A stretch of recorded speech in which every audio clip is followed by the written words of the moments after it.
अनिरुद्ध मंदिर नीलकंठ महादेव मंदिर की स्थापना की गई है।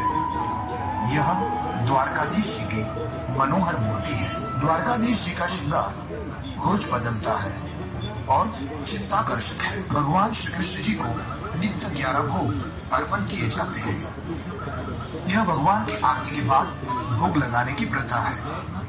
यहाँ दोपहर 1 से 5 तक द्वारकाधीश मंदिर बंद होता है।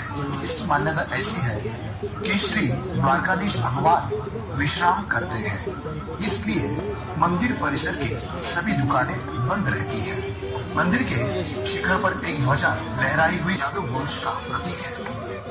मंदिर के ऊपर लगी ध्वजा पर सूर्य और चंद्रमा का प्रतीक बना हुआ है।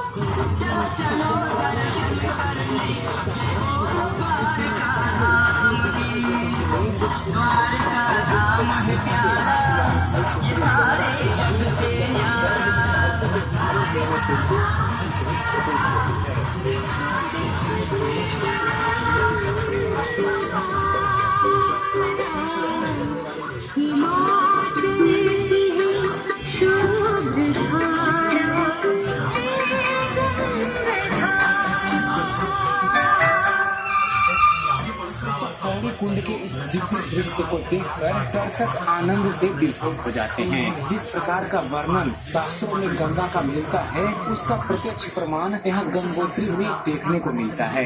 ऐसा लगता है जैसे देवादिदेव महादेव ने अपनी स्वर्णिम जटा को भोर में घुमाकर इस गौरी कुंड में एक लठ से गंगा को इस कुंड में निचोड़ दिया है। उनके आगमन का समाचार सुनकर बड़े बड़े ऋषि मुनि वहां दर्शन के लिए पहुंचे और उन सभी ने श्री राम से कहा कि उन्हें ब्रह्म हत्या का पाप लग चुका है। श्री राम जी ने ऋषियों से आग्रह किया कि आप लोग कृपा करके बताने का कष्ट करें कि इस पाप से मुक्ति का उपाय क्या है। उन ऋषियों ने आपस में विचार विमर्श करने के बाद श्री राम को बतलाया कि आप एक शिवलिंग की स्थापना का शास्त्रीय विधि से उसकी पूजा कीजिए। इस प्रकार से शिवलिंग का पूजन करने से आप सभी प्रकार के पापों से मुक्त हो जाएंगे।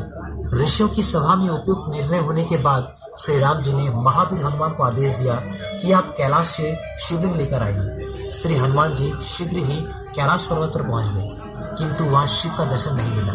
हनुमान जी ने कैलाश पर दर्शन पाने हेतु भगवान शिव का ध्यानपूर्वक तप किया। उनकी आराधना से प्रसन्न शिव जी ने उन्हें दर्शन दिया। उसके बाद शंकर जी से लिंग प्राप्त करके वह पुनः गंधमादन पर्वत पर वापस पहुंच गए। बनी अहिल्या पत्थर थी, उसका उद्धार किया।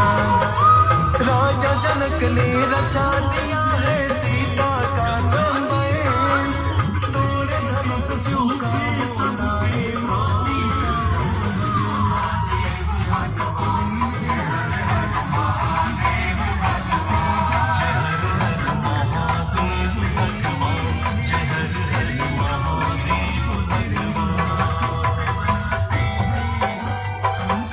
काल यानी कि समय के साथ खेलने की शक्ति सिर्फ महादेव के पास है और वो अपने भक्तों के लिए समय को भी आगे बढ़ा सकते हैं।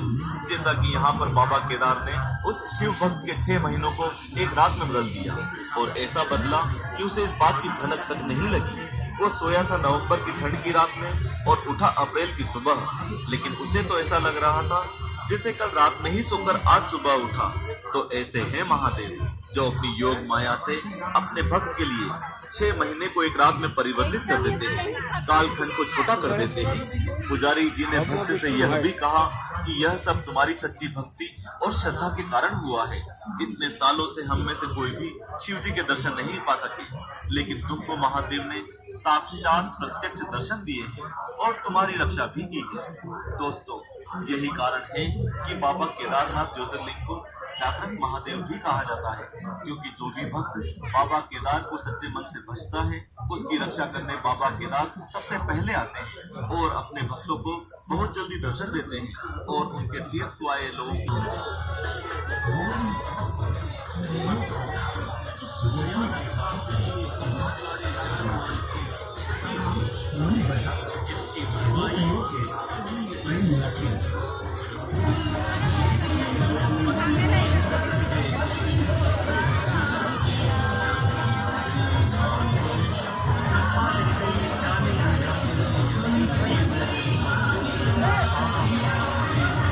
सारे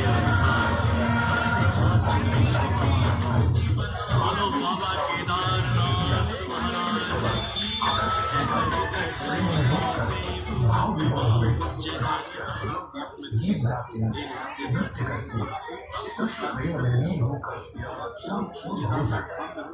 ऐसे कृष्ण ने गोकुल को प्रेम नदी बनाया।